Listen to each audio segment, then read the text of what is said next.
to Crypto Clothesline. We're glad to be here with you. Hanging out the crypto laundry. Getting all the crypto info for you. Crypto Clothesline.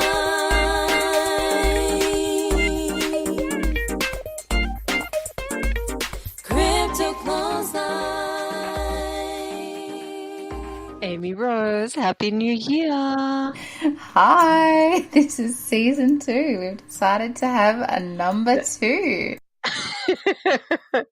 But before we get into number 1s, number 2s, let's get serious. This week we are interviewing Roman Light, the leader of the Yellow Vest movement. The non-leader. He's the non-leader. Yeah, well, apparently they don't have any leaders in the Yellow Vest movement. It's all just a group of people who come together fighting for the same initiative. And so that's what we're seeing here with the Yellow Vest movement. And it's really interesting. And I'm really looking forward to sharing the interview that we had with Roman Light today. Well, I mean, the Facebook pages and everything are in his name. The whole development of the app and the website is under his instruction. So, yes, I think that in a certain sense he's a leader, but he's also looking at a model which is more decentralized where everyone gets to have their say. So I can also see why he doesn't want to be identified as the classic regime kind of leader. Also because he was describing early in the piece, but also later on in the interview, he describes how lots of other countries, lots of other people and lots of various different movements have kind of used this label of the yellow vest for various different applications which have nothing to do with the original intention. So I don't think he necessarily wants to be connected or associated with some of those outcomes, some of those movements. Yeah, look, it's pretty hard to stay out of the spotlight when you are a little bit of a leader of the Yellow Vest Revolution in France, but he has had to send his family back to Australia because of the risk of having them stay there in France. Yeah, he said they've come back. They went there for a family holiday and this movement started and he's still there. It sort of sounds like synchronicity, but it's amazing. It's amazing. He said they had something like over 900,000 hits to the YouTube videos within days or weeks of him starting to release these videos. So it really shows that the world is fertile and ready for this sort of activism. Yeah, look, I think it must be. It's spread to like 25 countries now and it continues to grow. There's 5,000 people in the Facebook group and just this guy, Roman, is having emails every day from different countries and it's really quite impressive. So we can listen a little bit more about how he sees this referendum style, using an app on your phone, how that can be unfolding. And there's certainly a lot of tech people behind the scenes helping to put that together. But he does have quite an implored reaching out at the end of the interview where he says if there's anyone at all listening who has technical ability or who is impassioned to join this project and help the techs bring together websites and bring together different ways of us being able to hear the information without it being blocked, because there's a lot of control around Facebook and what's being released. He's looking for technical help.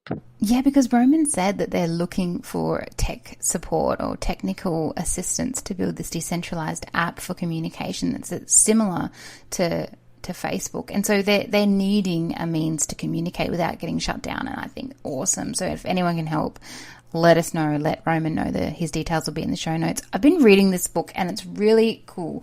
It's The Anatomy of a Revolution and it's by a guy called Crane Brinton and it goes over all of the different stages in a revolution. I found it really cool because the Yellow Vest movement has gone through all these stages and that's like financial breakdown where they go to the government, they ask for changes, which the French government with the fuel tax, which I think is where all of this came from. It's why the whole movement started. Or they have put a hold on that fuel tax, and then they go to the next stage, which is where the government uses force, and we've seen that already. But if the government uses force and that fails, usually the revolutionists win. Well, that's the case with all these other revolutions. And the book is really cool. It's from the 1930s, a bit old, but I find the old books are so good for outlining things really, really simply. And the reason why we're having this episode is because we heard that the French were going to convert 20% of their bank savings into cryptocurrency. And so that's why I contacted Roman, because I was like, well, that's awesome. Is it true? Because a lot of the information we're receiving all the time with respect to the Yellow Vest movement is a bunch of lies. So might as well get the information from the horse's mouth, and we did. Yeah, and the fact that on the media it was splashed around that if we go into the banks and we remove 20% of our savings, he tellingly says that there's a law in France that people can't remove more than 500 euro per week from their bank accounts, which for anyone who's not really familiar would be about $700. So in 1 week, you can't remove more than $700 from your own bank account. He says that people in France don't really know about cryptocurrency because of the protection and the vetting of the information and the filtering of websites. So it's amazing that they've even got as much movement as they have. And the idea that people should go and buy Bitcoin with 20% of their fiat must have been an invention of Western media or non-French media, because he reckons most French people don't know anything about cryptocurrency. So it's a huge plus for the Crypto Clothesline that he's talking about cryptocurrency on our podcast for the first time. Yeah, and it was really good to understand how cryptocurrency and blockchain are going to play a role, irrespective of that fake news, whether French people were going to convert their fiat into cryptocurrency or 20% of their fiat into cryptocurrency, which obviously isn't the case. But it's good to know that people are calling this the next French Revolution, and it's cryptocurrency and blockchain that are going to play a really big role. So that's really cool to know as well. Well, my love, what a fascinating way to start season 2. So everyone knows season 2 is going to be all of the interviews that we have from the end of last year and a few other interesting interviews, including a couple from ding, ding, ding, ding. We have a New York correspondent who's going to be joining us a couple of times in each season and talking to people who are coming at us from the States. So they're going to be really busy interviews, aren't they? There's going to be 4 of us on there. That'll be fun. So it's really fun. We've got a really fun year planned. Season 2, as I said, is a bringing together of all the existing interviews we have. Season 3, Amy Rose? Season 3 is all about the future of cryptocurrency and the future of money. So there's a lot to talk about there. But we're also going to be diving into the history of money. So we can kind of see, my dad used to say, we learn from history that we learn nothing from history. And I think that that's going to really shed some light. Like, everybody's talking about the future of money and cryptocurrency, but actually, are we just repeating in a different way what we've done ever since the sort of extraction of gold and the exchange of value? Yeah, I think we're going to be learning a little bit about cryptocurrency and money over the space of season 3. There's a few people who have a lot of educating to do, and I'm open. I'm ready. So season 3 is about money. Season 4 is all around surveillance and privacy. We're going to be looking at the 5 eyes really deeply, into the policies, into the invasion of privacy, into the of the wish of the Australian government to be able to have a backdoor into any encrypted websites and chats and things. So that's caused a lot of contention. Yeah, we're going to be talking to some hackers and some shady people, and we're going to try and get hold of Kim.com, which apparently is impossible, but not for the Crypto Clothesline.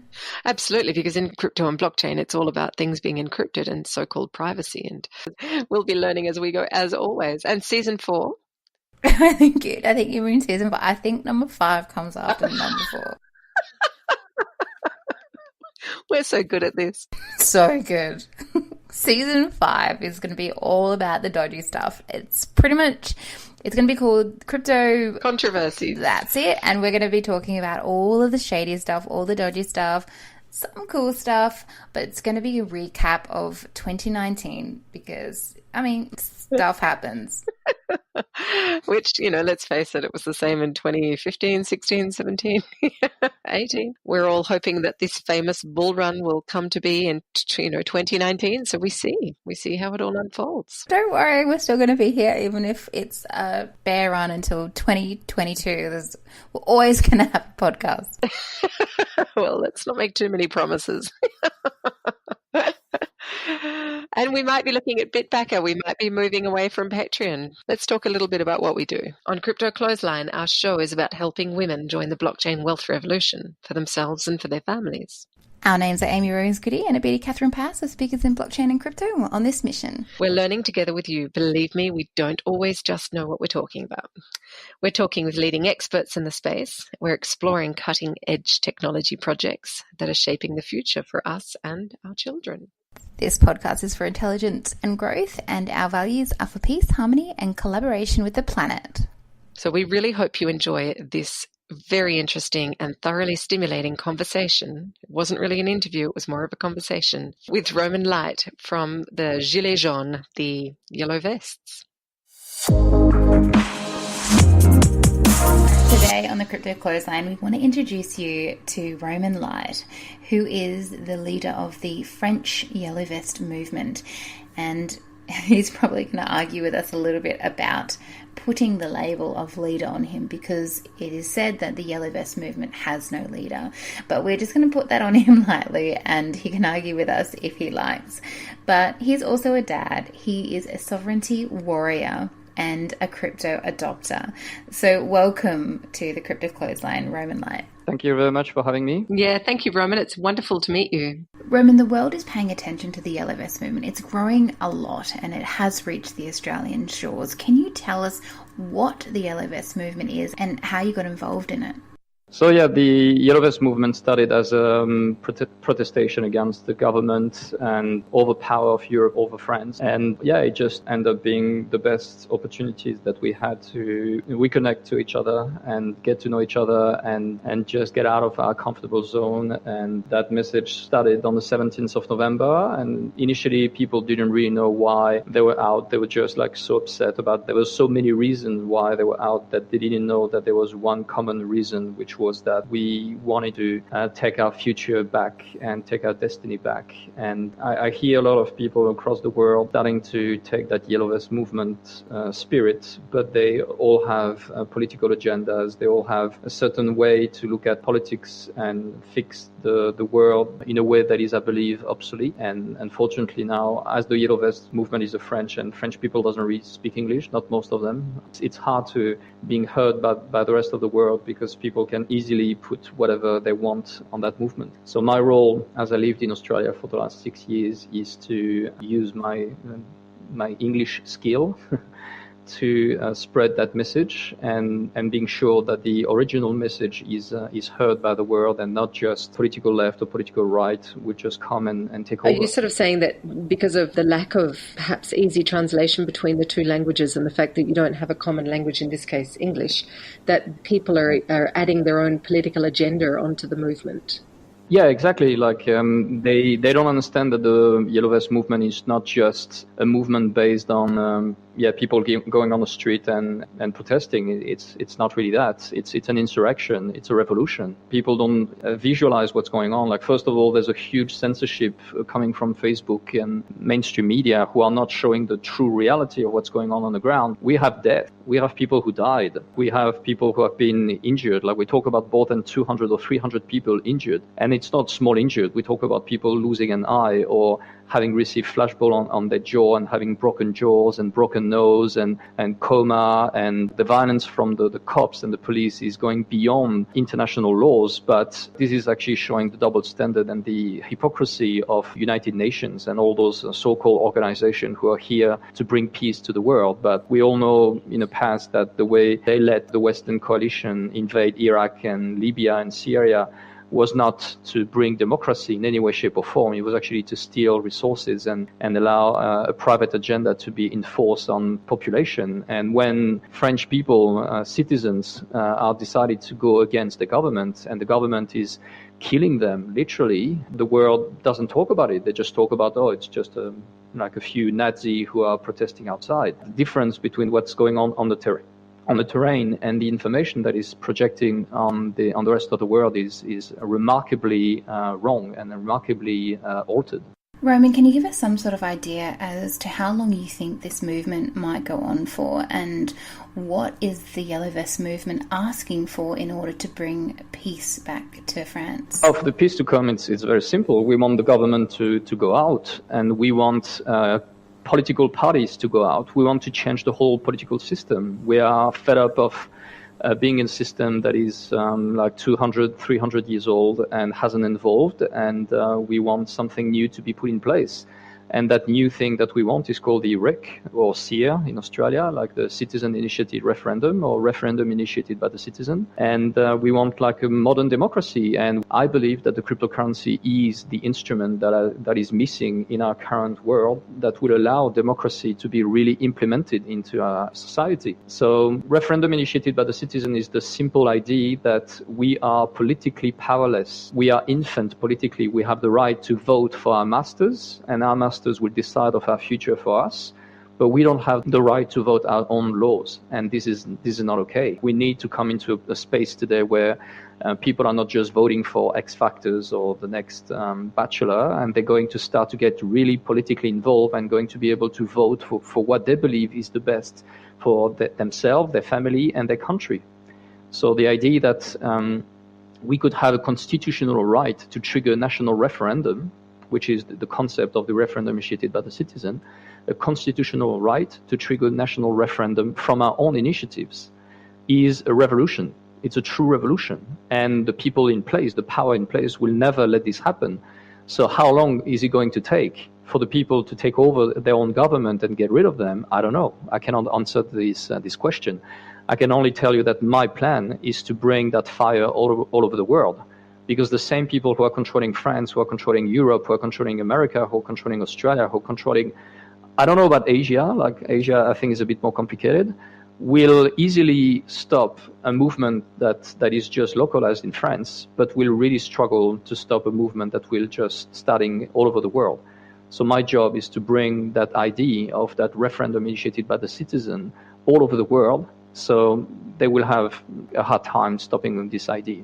Can you give us a really practical example of how cryptocurrency, you mentioned that it's the instrument that's missing to allow democracy to be implemented in our society. Can you give me a super practical example of how that might work? Oh yeah, of course. It's very easy. You have a political party in Australia that is called the Flux Movement. The Flux Movement allow you to vote your own laws directly on your phone through an app. And then this app will be transferred to your representatives. So the people that you elected, that is a part of your political party. So it's a mix between political party, representative political party, and participative representation. So we are participating to the debate. And instead of just electing people who are going to make the decision fitting their own agenda, we are electing people that will only be in place to apply what we're going to vote for them. So this Flux movement is based on the technology called the Secure Vote blockchain application. And basically every time that people are voting, the information is stored on the blockchain, so no one can deny the existence of that vote, which will remove the corruption aspect of the political way. And in the meantime, it's forcing the people in place to apply what they've been elected for. Because as soon as they will not apply what the people voted for, they will be rejected and someone else will have to do their job. So that's the blockchain, which is also the technology that backs up cryptocurrency. But how could Bitcoin, for example, make a difference to where the dollar is now? Is it because the old regime, I'm calling it that for want of a better sort of generic term, but is it because that regime is no longer going to be controlling money? So first of all, I don't believe that Bitcoin should be used by governments. I think we should have a replacement of every local currency, let's say the American dollars or the Australian dollars or the French franc, for example. And they should have a national currency. They should have a national franc that will basically be backed by value.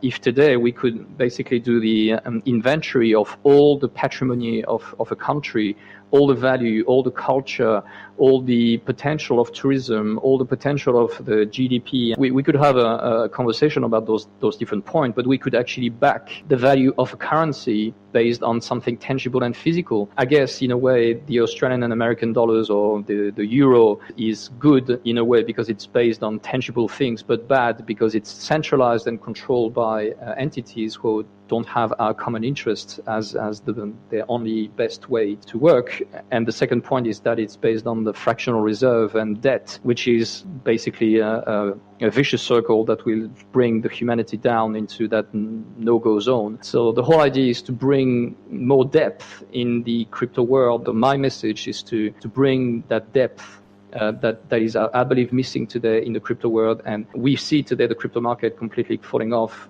because it has been hijacked by the people in place, the power in place. I believe, this is my own theory, and the only way to get out of that is not to fight them, is to actually bring the fire into their own system, is to actually destroy their own system from inside by giving back the power to the people. Because as soon as you could give the power back to the people through the referendum initiated by the citizen, we could allow the people to take the control back, create their own currency, alternative currency based on physical things, and then spread that message to the rest of the world. So Roman, on the same stream of the cryptocurrency thread, one of the things, and I know you're probably going to say it's all BS, but one of the things that we have seen over here in Australia is some news articles saying that the French are about to do a bank run, or the people who are listening have since heard that the French have done a bank run, but that they will be exchanging 20% of their fiat currency for cryptocurrency. We also see that, there's some yellow vesters who are wearing buy Bitcoin on the back of their yellow vests. And to the outside world, it does appear, because of how the media is portraying it, that the yellow vest movement has a slight grain of cryptocurrency going through it. Can you tell us if there's any truth to this? The idea was basically to do yesterday, so to go to the bank and remove as much money as you can from the bank to create a little bit of discord into the plan. In my own personal analysis, I don't think it's going to have a huge impact. The first one is that the bank, and most people doesn't even know that most French bank blocking withdraw superior to 500 euros per week. So you can't withdraw more than 500 euros per week. So even if thousands of people are removing their money, I know it sounds a bit crazy, but we are not free to do what we want with our money. This is the level of corruption we've been through. So I don't think we're going to hurt them. I don't think we're going to hurt them that much through that space. The truth is that it's not about one solution. The idea is, as I said, to set the whole house on fire. We are facing very powerful fireman who can stop a small flame, but as soon as you're starting to turn that flame all across the house, if you're attacking the castle from the left, the right, the up, the down, the inside, the out, that's when they're going to go in panic mode. And this is what we see in France. They go in panic mode by attacking their own citizens, by beating up peaceful protesters, children, old people, young people, everyone. I even posted yesterday a young guy, 15 years old, was doing some shoppings, get out of the shopping in Paris and got a bullet in his jaw and had a hole in his jaw. And this is happening in France, 2019. Just getting out from shopping. And people doesn't hear about that because the media are controlled. So with a referendum initiated by the citizen, first thing to do, we ask the independence of the media. We ask the nationalization of the media. We do not allow corruption to go into the information because those who control information control people's mind. We can change the whole system from inside out, but without that referendum initiated by the citizen, we are electing people to do that job. And those people have been elected by others who have a different agenda, like the globalized elite who wants to impose that new world order. They couldn't care less about our a love of the land. I was talking yesterday to a guy, he was like, the French people are Nazi. And I say, why do you think that? Oh, because they want to protect their country. And I say, which level of indoctrination brought your brain to associate the love of your country, the love of your land, the love of your culture, the love of your ancestors to being so hateful against yourself? Which level of craziness put you to believe that when you love your nation, you are Nazi? Nazis were imperialists. They are not nationalists. They were racist. They were not nationalists. They loved the nation, of course, because this is something natural. But they wanted to bring that nation outside of their boundaries. Where, when you just love your nation, that's fine. You just love your nation. You just want to be sure that the people who are going to come to your place are going to respect the place that you're in. That's it. It's not fascist. Fascism is when you love your country so much that you want to export it. This is not natural. This is not normal. When you love your country, you're just happy where you are. That's it. And you don't want to go out. And Nazi he was going way beyond because he was putting a level into the race, which is a whole different story. It has nothing to do with the land. It has nothing to do with the frontier, the culture, the language, the history. It has nothing to do with all that. But today people are so brainwashed that they don't even think. They just like repeat words like, oh, you're fascist. If you don't think like me, you are fascist. That's it. They don't think. And the second reason why I don't believe that this is going to be the way you thought about Bitcoin is that French people doesn't speak a lot of English. So therefore, they don't have access to right information. France is probably one of the top 5 corrupted countries in the world in terms of website censorship. So we don't have access to the information here. And so they don't know about the existence of Bitcoin, except that it's something that was like used by hackers and pedophiles in the dark web, blah, blah, blah. So there's a mix of a lot of misinformation combined with fear, like always. So people don't really know what Bitcoin is, so therefore they will not put their money in Bitcoin if they don't know what it is. And the third point is that they cannot really use Bitcoin because there's not much ways to exchange it, because the system has refused in many times in many ways to have like withdraw cash Bitcoin for euros, because the European Union have absolutely no interest having Bitcoin as a competitor to the European currency. So what I'm saying is that fighting for Bitcoin is great and supporting Bitcoin is great.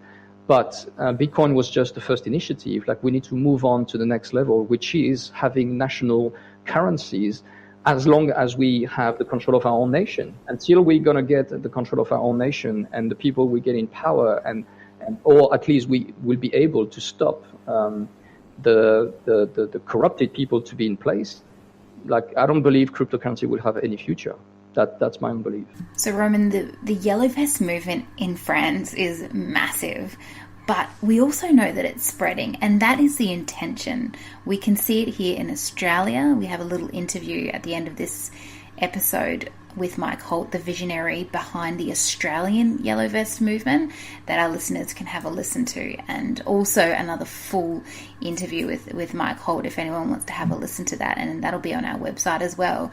But how far has the Yellow Vest movement spread with respect to the rest of the world? So what is everyone else doing in other countries? It's hard to say how many countries are today using the Yellow Vest. I can only speak about my own experience. I'm contacted by probably at least 25 countries, including say Finland, Sweden, Ireland, England, Portugal, Spain, Italy, America. Anyway, like there's many countries that I'm in contact with. The movement only started 8 weeks ago, so it's only 2 months. Just to give you a number, in regards to the referendum initiated by the citizen, when I first started, because I studied that movement, like that idea since probably 6 or 8 years now, and it's obviously something that's primordial in my mind. Revendication like getting control of the immigration or getting access to control to the health policies and stuff like that is obviously important. But if you don't have a constitutional tool that will allow you to take that decision by yourself, you're still begging for the power.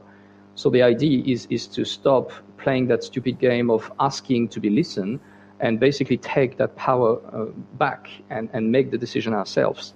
So considering that I only started 1 month ago, 4 weeks ago, it's a pretty huge advance compared to what I was even thinking. Like when I made my first video, I was completely unknown, and suddenly after just a few days, the video has been seen by 500,000 people. And I was like, whoa, what's happening? And suddenly I was starting to receive hundreds of messages every day, and I wasn't prepared for that. So yeah, I struggled a little bit. The video has been now seen by, I think, 900,000, because Facebook blocked immediately the spreading of it. It has been seen by 700,000 people in 10 days, and then by 100,000 the 3 weeks after. So it doesn't really make sense, but that's obviously what Facebook is about.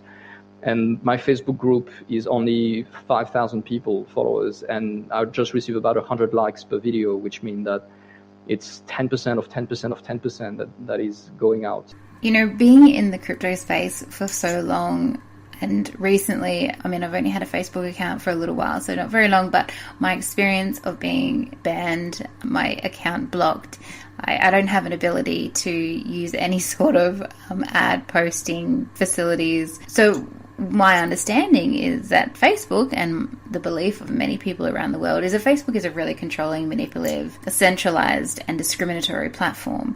Yet a lot of the communication for the Yellow Vest movement is happening on Facebook, and I'm quite worried that all Facebook needs to do is simply close down the Yellow Vest group pages. Is there something that perhaps you might be working on to move away from Facebook? So this is something also, this is an issue we need to address. And again, this is an issue that the crypto world could solve by having alternative media with no filters and no bots and no corruption there that could do a huge work. And I'm actually participating to that by connecting people from all over the world, like blockchain specialists with alternative media specialists. We are trying to create an alternative Facebook platform with no censorship that will be country-based. So there will be like a Facebook per country. Why? Because the social network needs to prioritizedly be used by the people in their country, especially in that historical moment of empowerment of the population. So yeah, like that should be the kind of support we should receive from the crypto community. Instead of fighting for solutions that will not be implemented because the economy is controlled by those people, we should actually focus on how we can remove the power from those people to be able to get access to that and implement the solution after. That's the way I see things answered.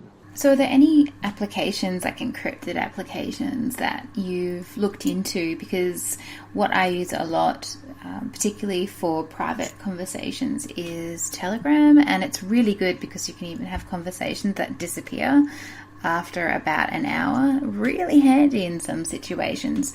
So are there any other applications that you might be looking into that could help with the communication within the Yellow Vest movement? Which one? I don't know. I would much prefer one that will be entirely controlled by us and fully open source. And there's actually something that is already happening that now Mike and another friend of mine, Ivan, I think that you know as well. Yeah, I know Ivan, the systems architect for the D-Health Network. Yep. So he's both of them are working to collaborate with that man who created that alternative Facebook platform to put it on the blockchain. So maybe soon we're going to have a Facebook on the blockchain. When I say Facebook, it's a Facebook interface on the blockchain with even more option than Facebook itself. So that dream is not that far away from us. We only need now like support, programmers support, people who understand how important this is and how this could be the beginning of the new reality. I don't know how long it's going to take, but when I see people ready to die to change the system, it tells me a lot.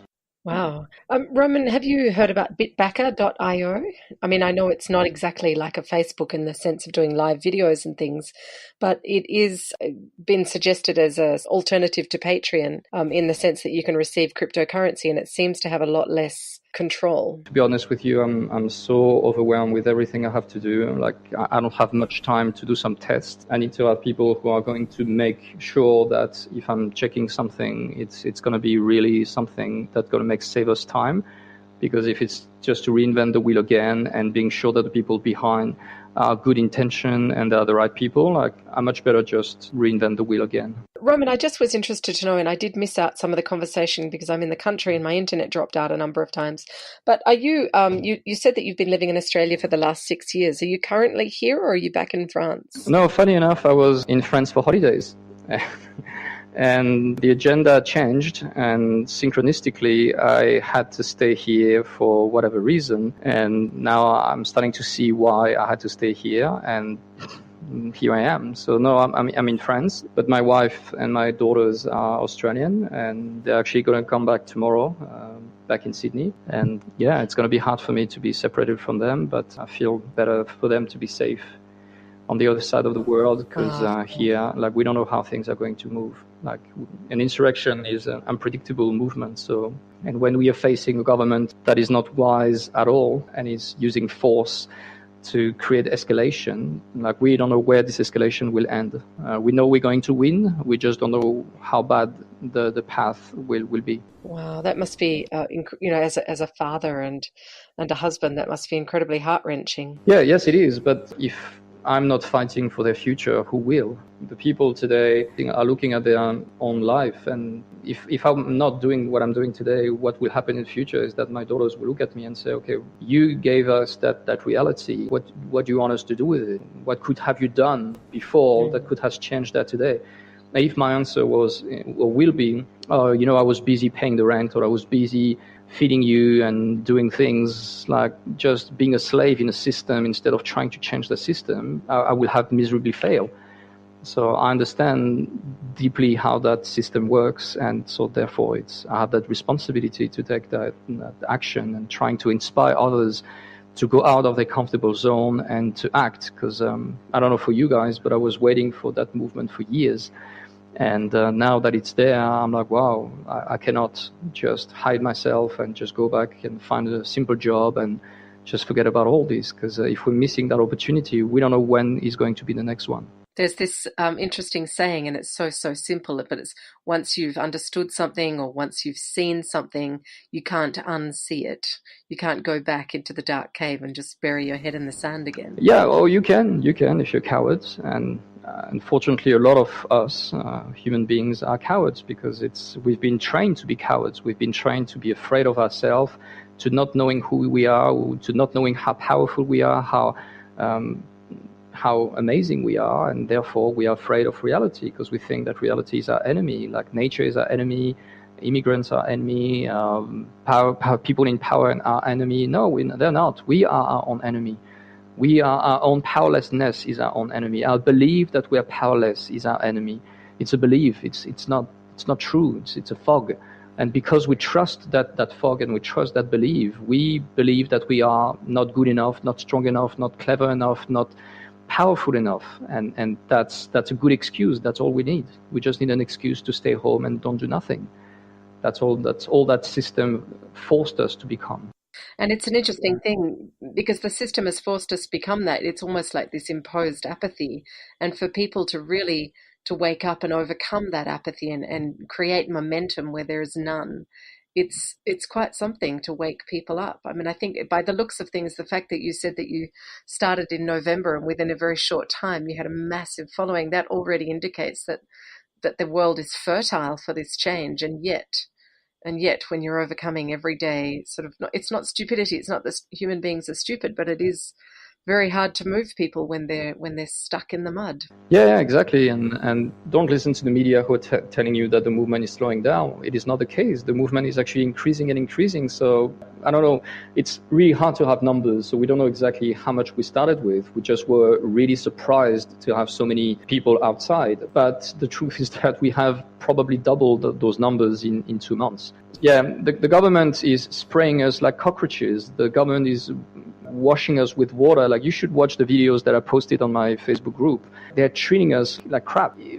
It's like, yesterday I was laughing with a friend because I was like, it's like gremlins. The more they're going to spread water on us, the more yellow vests are going to come. They don't understand this. So the more they're going to damage us, the more we're going to come back. So thank you guys for being so violent, because for every injured people, every woman injured, old people injured, people that they put in jail for being peaceful protesters, they are triggering a hate from the people that is just growing and growing. And I already predicted that a month ago. I said the point of no return has already been reached. We already reached a month ago the point of no return. So now we're going to win, or we're going to destroy that country. That's it. There will be no other way around, because there's no point continuing living in a lying system when people are awake that this is a whole lying system. Because the people could believe that democracy is democracy as long as they think that democracy is just having a peaceful and happy life. But as soon as you're starting to see the true face of democracy, which is agree with what we tell you to agree with, be a good slave, pay your tax, or we're gonna show you who we really are. And now that they see and they saw the real face of the monster, there's going to be no way back. Wow, it's been amazing talking to you today, Roman. We understand that your time is really valuable, so thank you so much for coming on the show. We really appreciate it. Thank you very much for having me. You're welcome. Bye-bye.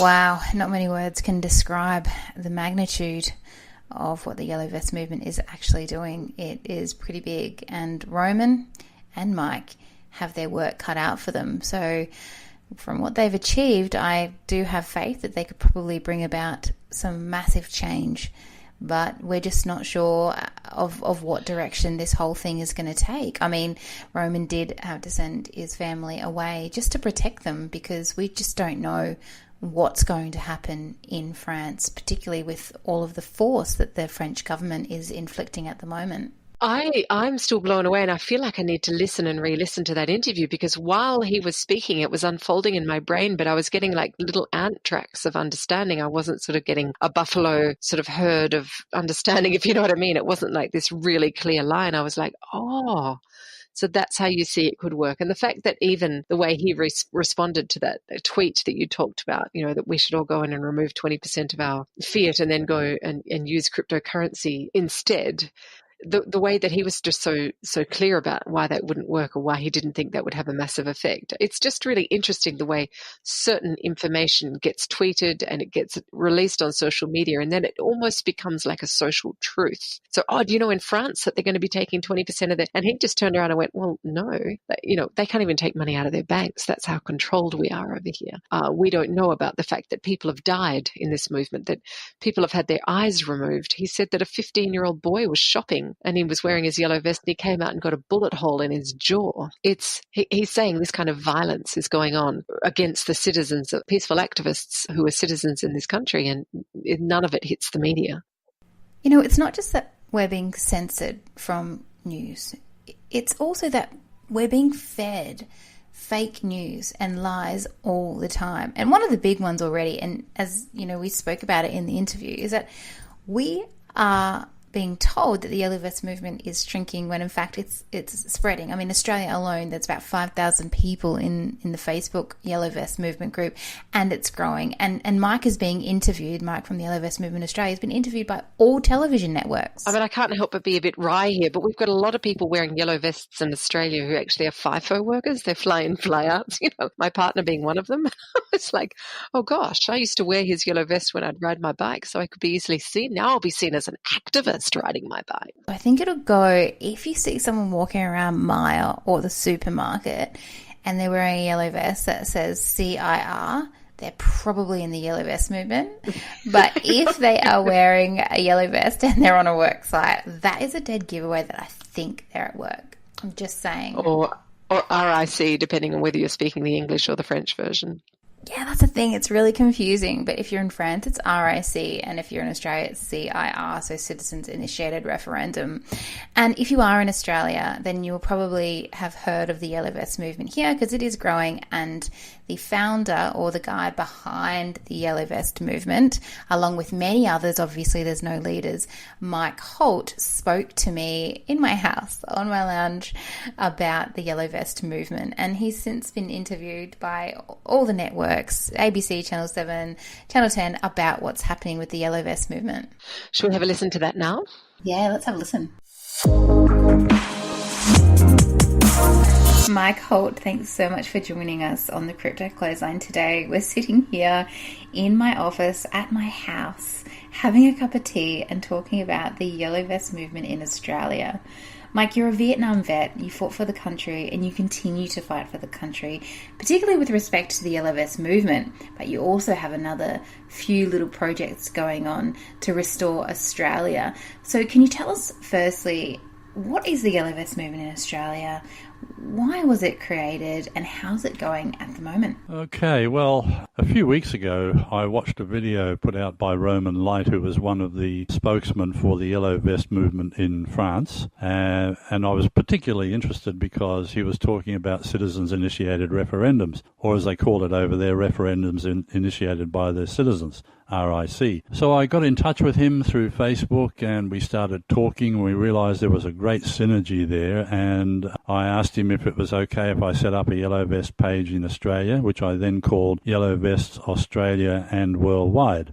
At the same time, there were other people setting up Yellow Vest pages in Australia without any affiliation with France. And so I was a little bit worried about that. But at the end of the day, the Yellow Vest movement is not about any one particular person. And you can call me a leader all you like, but I'm not really a leader as I've been elected or I've been appointed by anybody. If I am inspiring people, and that is what you mean by leadership, then yes, I'm proud to wear that label. But the Yellow Vest movement is all about empowering people through citizens-initiated referendums to be responsible and take responsibility for their own lives in all aspects. Roman mentioned in the interview that they want to change the way that the French government works or to remove them completely.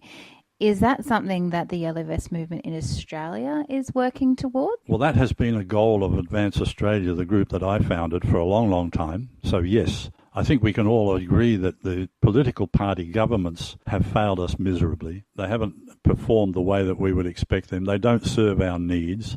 They ignore what we ask them to do. They haven't had a referendum for decades. Well, the last couple of referendums they had asking us if we would approve local councils, for instance, as a third tier of government, we voted a resounding no. So what did they do? The state governments, all appointed by the political parties, just created a corporate structure and made the local councils into local government, as they're named, although they're not really government. They're just a dictatorship, raising funds and doing things that we never asked them to do. They are not allowed to do things like collect rate, which is a tax on our land. They are not allowed to impose fines for parking. They're not allowed to impose licensing and fines on people who don't register their pets. And they're doing a whole range of unlawful things. And this is actually treason because it goes against the Constitution. So yes, the Yellow Vest movement shares exactly the same goals as Advance Australia. We want to get rid of the corporate government structure and bring in a government structure of the people, by the people, for the people, with citizens-initiated referendums as a way for the people to be involved in government and to have a say not only in amending our constitution, but also in legislation that will affect the community. So the synergy between the Yellow Vest movement in France and the Advance Australia movement here, and also now the Australian Yellow Vest, is very, very strong. A lot of people, when you speak about the illegal practices of the government with respect to tax in particular, you mentioned it's illegal to charge for rates for our own land. A lot of people would get their knickers in a knot about that and also say that Australia is a great country. But looking at the Yellow Vest movement in Australia, it has grown to, in the Facebook group alone, there's around 5,000 members. Actually, I had a discussion this morning with my business partner, and we have two projects that we're undertaking at the moment. One is My Will Letters, and the other one is I can't really talk too much about it at the moment, but you know about the bat signal, right? Well, we'll be doing something very similar to that to get the message out to people. And I won't tell you how yet, but obviously you can use your own imagination. So that's one of the projects. And the other thing that I talked to him about was, and this was the third thing on the list of things to do, is to bring in a voting app that can be downloaded onto your mobile devices or onto your computer based on the blockchain. Now, why is this such a good thing? Because the blockchain distributes the data so that no one group or organization can control the data. And that means that it's very, very secure. And of course, we have 128-bit security encryption. So when we base the voting app on that, you won't be able to crack it. Everybody knows it's almost impossible unless you get somebody's key to crack the blockchain. So this is why the blockchain to us is extremely important, because with a solidly backed encrypted voting app, we can then hold elections anytime, we can hold referendums anytime, we can hold polls anytime, and these referendums will be binding on the government. But it will be a government of the people, by the people, for the people. So the blockchain is extremely important. Now, I've been talking to a professor over at the University of Sunshine Coast, and he's been showing me what he's developed. And there's another group down in the university in Sydney who have developed the actual engine based on the blockchain. So what we're going to do is we're going to marry those two technologies to create the voting app. We've done the groundwork, we know the design, it's all been done, and people don't understand the ramifications of this, because once we start doing this, it's not just that you will be able to have a say in government. It will affect every aspect of your life. Because imagine this, let's say we bring in citizens-initiated referendums, and we put up a referendum and people vote. Now, most people vote the same way that they've always voted because their parents voted for the same parties and everything. So people in Australia have got mentally lazy about politics. And yet life is politics. So we may make some early mistakes when people start voting on referendums. They may vote for what the majority don't really want or haven't thought about. But by George, I tell you what, they won't make too many mistakes because it will affect them personally. And therefore, they will start to think about the issues. So this is one of the byproducts of bringing in the blockchain technology that people may not have thought about. It's going to change the fundamental way we think about being governed, the fundamental way we live our lives, and ultimately it's going to affect the future of our country in wonderful ways that most people can't even imagine. Well, thank you so much, Mike Holt, for joining me today on the Crypto Clothesline podcast and for supporting the interview that we had earlier with Roman Light talking about the Yellow Vest movement in France. So all the best. We look forward to following what happens with the Yellow Vest movements across the world. Thank you. So you got to interview we've spoken to France, we've spoken to Australia. We're a bit bloody VIP, aren't we?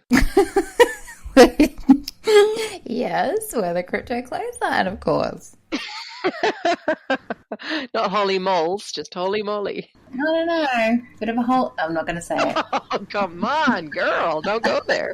Well, I've got to say that this as a first edition to season 2 of Crypto Clothesline has been riveting. I feel extremely honoured, and I'm really proud of you for making that connection and making it happen, Amy Rose. You know, we've had some fabulous people on the show, famous and not famous, but this guy really feels like he's rocking the boat internationally, and it's bloody exciting that he was talking to us today. Yeah, he's a bit of a hero, I think. And also Mike as well, the Australian leader of the movement. It's an absolute honour to have his input and to have him on the show as well. Well, I think it's really quite important to Mike because he's a Vietnam vet. So he fought for this country. He fought for the greatness of this country. So he's gone on, lived his life, and he's seen what's happening, the things that he's not satisfied with in the Australian government particularly. So he actually has a mantle. He's got a right to say, guys, I fought for this country. Now look what you've done to it. And so I feel like he's got quite an honourable perspective. Absolutely. I understand that you have a yellow vest in your possession. Where did you hear that? Are going to be doing a selfie in the vest and posting it on Facebook. Am I right? I'll do that tomorrow. Okay. I want to see it. Oh, I should do it at the beach with my new togs. That would be very cool. That would be extremely cool. And oh God, that's so cool. And when we get invited onto that Mediterranean cruise this year to join all those, Intel speaks, all those clever people, we'll be wearing our yellow vests over the top of our bikinis, won't we? I'm not even going to be wearing bikinis on that cruise because you don't. I was being ironic. Oh, don't you think? You dag. No, definitely. We will not be wearing bikinis. Let's face it. I bought a brand new pair of bikinis. I'm so excited to wear them. I love bikinis. I love it. Do you know what I really love? I love going to Italian beaches.